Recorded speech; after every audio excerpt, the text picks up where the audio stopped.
Welcome back, everybody. Matt the Bat here. So I saw the new horror movie, Smile. This came out last week. I didn't see it last week. I wanted to see what the reviews were going to be like. I feel like we've had a lot of horror movies out this year, but for me at least, I think they've been hit or miss. There have been some really good ones, like Black Phone. But then there's movies like X that I really didn't find as great as a lot of people thought. And even Barbarian, I thought that was pretty good.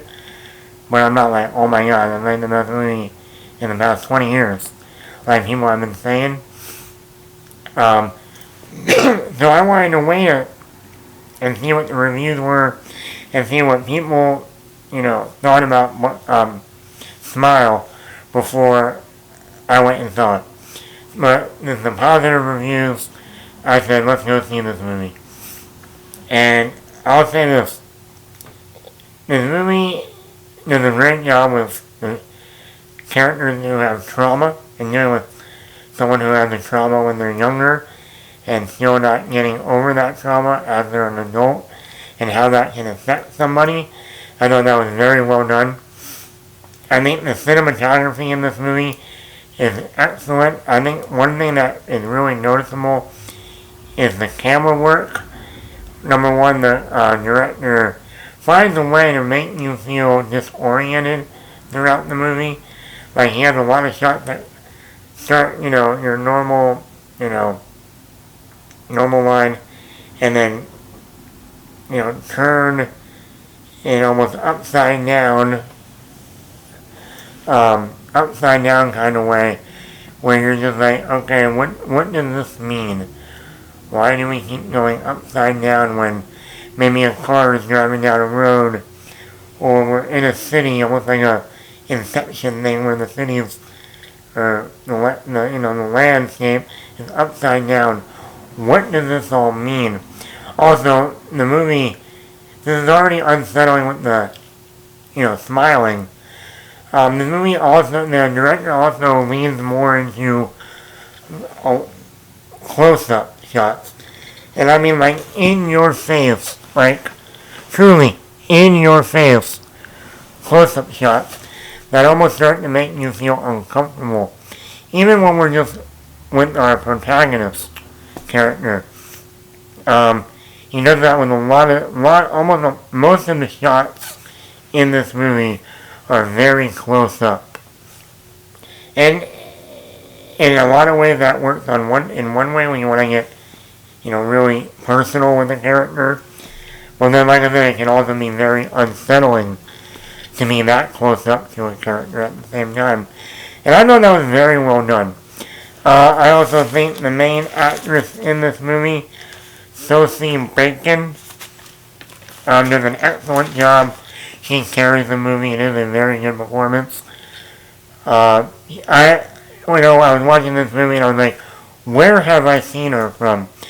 She was in that Netflix show, 13 Reasons Why. She played a main character, I think, later on in the series. She was in that.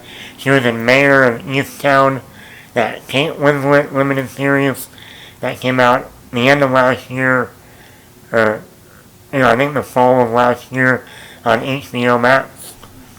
And she was also in the first season of Scream, the MTV series that was on back in like 2016, 2017. So, she already had her own, string of horror with Scream. And I thought she did an excellent job in this movie. She carries the movie. Yes, we have other actors in this movie like Jesse T. Usher from The Boys. We got Kyle Penn. He plays her boss in the psychiatric hospital.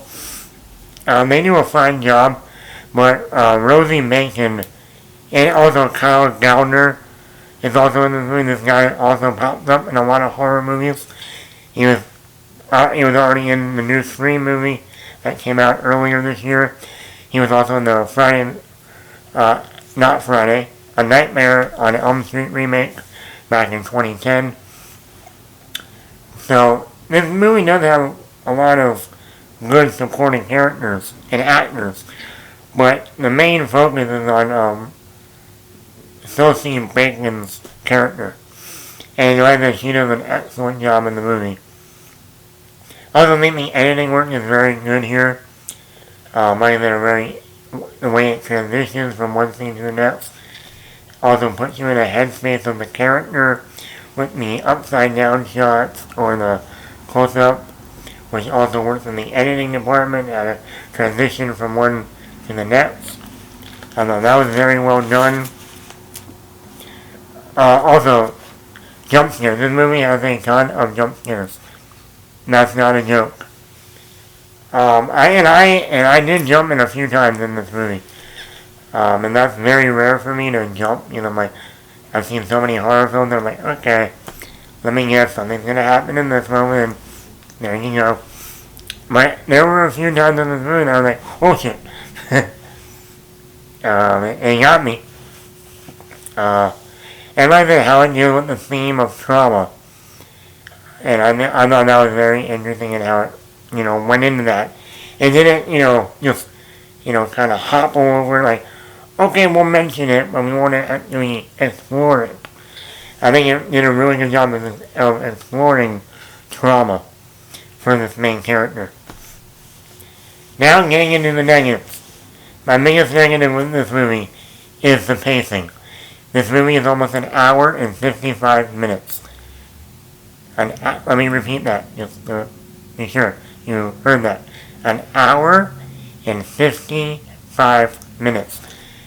I believe that horror movies should run between 90 and 100 in an hour and 45. Tops. Hour 45 is tops. Some of my favorite horror movies are around 90 minutes or less. Yes, you get the occasional 2-hour plus horror film. The Exorcist, still one of my favorite horror movies of all time. That's over 2 hours. I think The Shining, the original Shining from Stanley Kubrick, should have been 20 minutes shorter and made it only a 2-hour movie instead of almost a 2-hour and 20-minute movie. But that's just me. But for the most part, I believe horror movies should be between an hour and a half to an hour and 45. This movie has about 15 minutes that should have easily been cut. This movie should have been easily an hour 40 tops. I think it would have made a stronger movie, a tighter film, more suspenseful. And the main problem with that is there is a point in this movie that it goes so slow that I am not joking you when I say I was falling asleep in the theater. Me. Now I have seen movies where I have worked all day long at work on my feet and went to a later film at night and stayed up the entire time and didn't feel tired. I have seen movies, I have seen so many movies in my life that I don't really recall falling asleep in the middle of the afternoon also. This wasn't at night, this was on a Saturday in the middle of the afternoon. I was falling asleep in this movie near the third act. And I'm like, am I tired? Or am I just bored? Or is this pacing too slow? They need to get to the third act and get to the, climax of this movie. So I think this movie really hinders in the pacing department. I think this movie should have been easily 10 to 15 minutes shorter. I think even just a 90-minute movie would have made this movie easily one of the best horror movies of the year. Okay, that's that. Now, second part. One thing I forgot to mention in the positives is the score. The score for this movie is really haunting and creepy. But this is also a negative with the score. The negative with the score is, I've heard it before. What? I've heard the score before 10 years ago in the movie Sinister, directed by Scott Derrickson with Ethan Hawke. There is moments in this movie, Smile, that if you know your horror movie, if you know your musical scores, and you've seen Sinister, you are going to pick up on the music and go, holy shit, that's from the movie Sinister. And it is. And that's one of my other negatives about this movie. This movie, when you watch this movie, you think of other movies, better movies. The Ring, the 2002 film with Naomi Watts. The Ring. 100%, this is very much like that. Something happens and you got 5 to 7 days and then you're dead. Unless you find a way to do something to break the curse. That's The Ring right there. Or Final Destination. You have a certain amount of days before you die. But you gotta figure out how to skip for death to skip you. Final Destination. Even Sinister. This really has a little bit of a Sinister vibe to it. Of going from one person to the next to the next. And it's like, okay. So this movie plays off on, in my opinion, the better horror movies. The Ring. Sinister. And weirdly enough, if you look at those movies, those timelines, if you haven't noticed what I've been saying lately, The Ring came out in 2002, Sinister came out in 2012. So every 10 years, we get a similar movie. Even though I thought those movies did it better than this movie does. So between the pacing and reminding me of other better horror movies, even though yes, this movie is unsettling, it deals with trauma very well, it has some very good jump scares, a lot of interesting cinematography and camera work. Overall, when a movie is almost putting me to sleep, me? And I'm a defender of movies that are slow, that build and develop character. This is a different story. I'm falling asleep in the middle of the afternoon here. We got a problem. And this is supposed to be a horror movie that jump scares. He ain't jumping, he's falling asleep.